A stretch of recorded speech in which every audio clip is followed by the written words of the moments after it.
Kemudian pompe 2H untuk sensor juga harus dicek.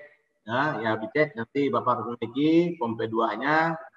Apabila salah satu tertulis kata-kata di sini tidak layak atau tidak, maka unit sensor tidak boleh dioperasikan, harus disampaikan. Bagaimana kondisi mesin? Kemudian bagaimana kondisi rantai? Bagaimana kondisi bar rantai?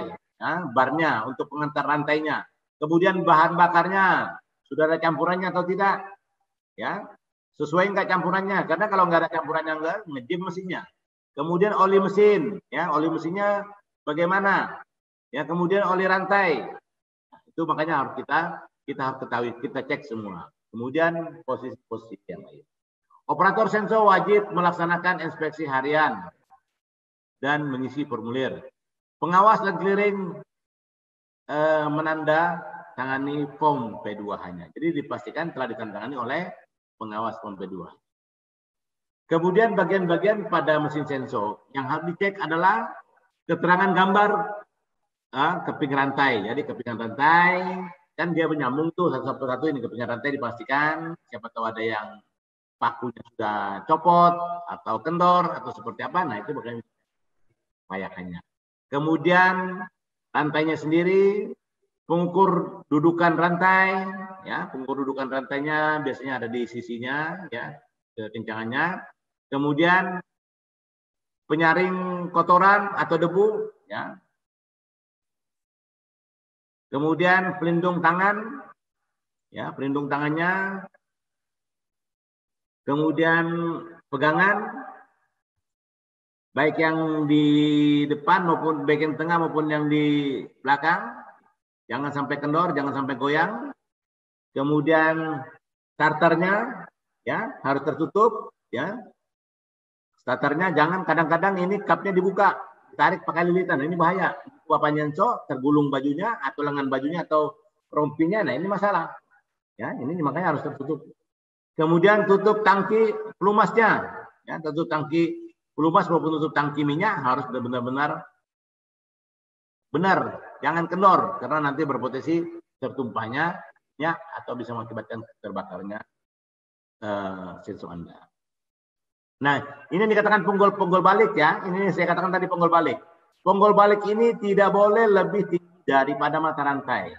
Kalau dia lebih tinggi dari mata rantai, ini bisa mengakibatkan kick balik atau bisa mengakibatkan mata pisau tidak masuk ke dalam pemotongan kayu. Dan ini sebagai tujuannya sebagai dia itu, makanya kalau saya di lapangan ini saya selalu membawa siku, penggaris siku. Saya luruskan mata ini dengan mata ini. Ia di bawah harus turun lebih sedikit tapi tidak boleh muncul. Ya, kalau dia merasa muncul turun nanti. Dan ini sebagai membuang kotoran material yang ada di dalam sisa potongan kayu. Ini akan membuka. Supaya ini membuka, ini yang masuk. Ini. Jadi fungsinya ini sangat besar. Kemudian bagian yang dicek juga ada namanya pelindung tangan. Ya. Pelindung tangan sudah, tutup spakbornya, plugnya, saringan udara, bersihkan. Panel pemberhentian mesin, ya, on off-nya. Kemudian tutup pengaman handle-nya. Kemudian pengatur gas, ya, di sini pengatur gasnya. Kemudian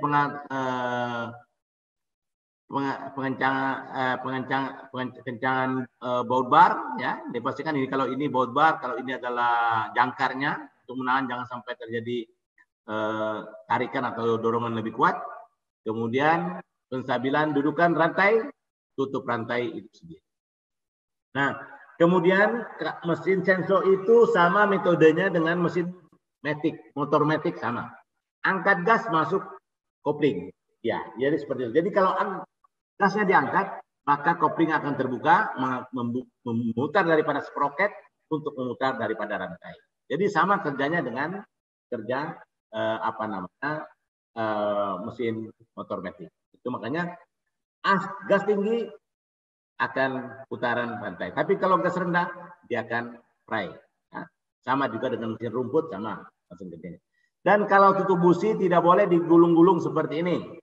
Ya, mengapa? Kalau selesai ya harus diganti dengan tutup busi yang aslinya dengan menggunakan karet. Kenapa kalau digulung-gulung begini? Waktu dia digulung kencang, tapi dengan getaran dia mengakibatkan kendor, bisa mengakibatkan pengapian tidak bagus mengakibatkan juga bisa mengakibatkan terbakarnya unit sensor Anda.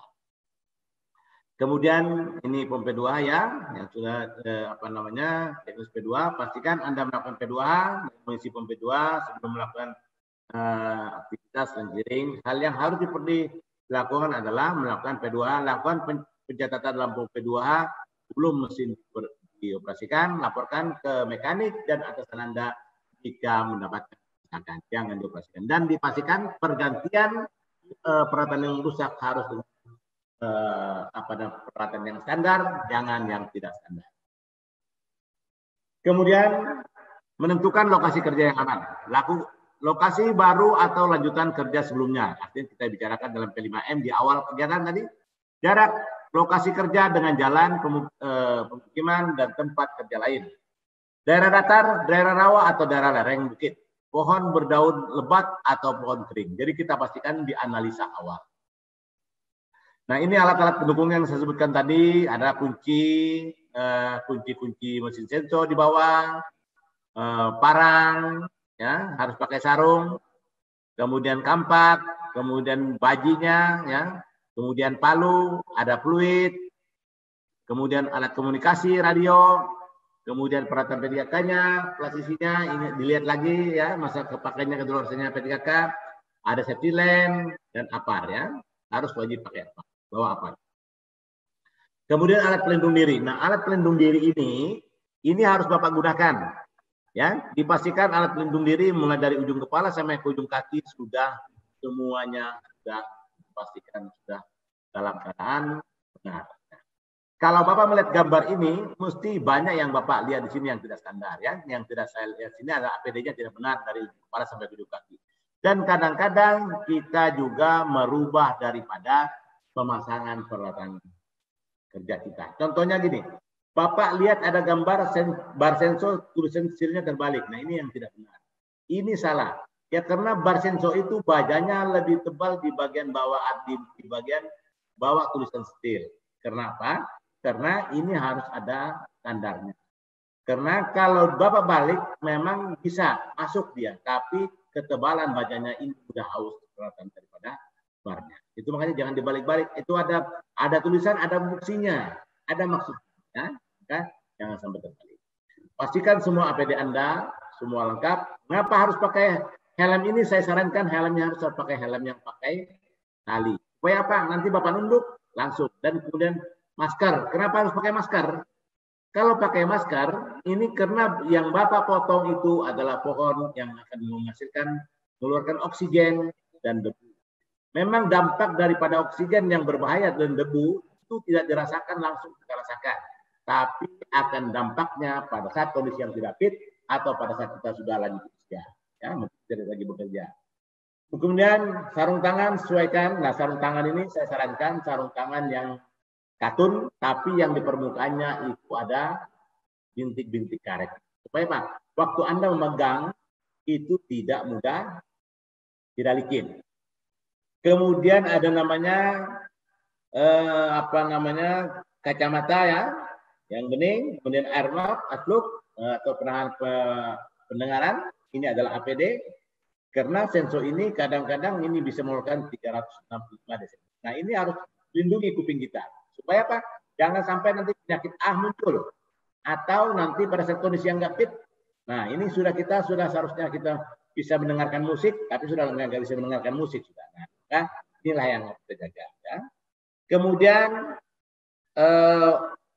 controller plug-nya, refleks-nya, usahakan jangan ada yang terburai, dan yang saya sarankan itu adalah yang nempel di baju. Jadi tidak boleh pakai rompi. Tidak boleh pakai rompi yang terjubah-jubah ya, tidak boleh. Ya, lengket di badan. Supaya apa? Karena kita bekerja dan menggunakan peralatan yang berputar. Ya. Kemudian safety shoes-nya atau sepatu boot ya. Kemudian yang standar yang diakui oleh perusahaan. Nah, dan juga yang saya ulas di sini adalah cara pegangnya. Ini yang salah. Jangan menganggap sepele.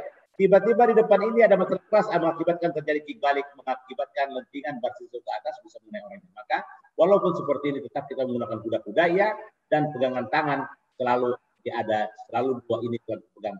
Yang pegangan depan dan pegangan belakang selalu kita pegangan dalam keadaan kuat dan siap terjadinya kebalik. Jadi ini pegangan juga yang salah.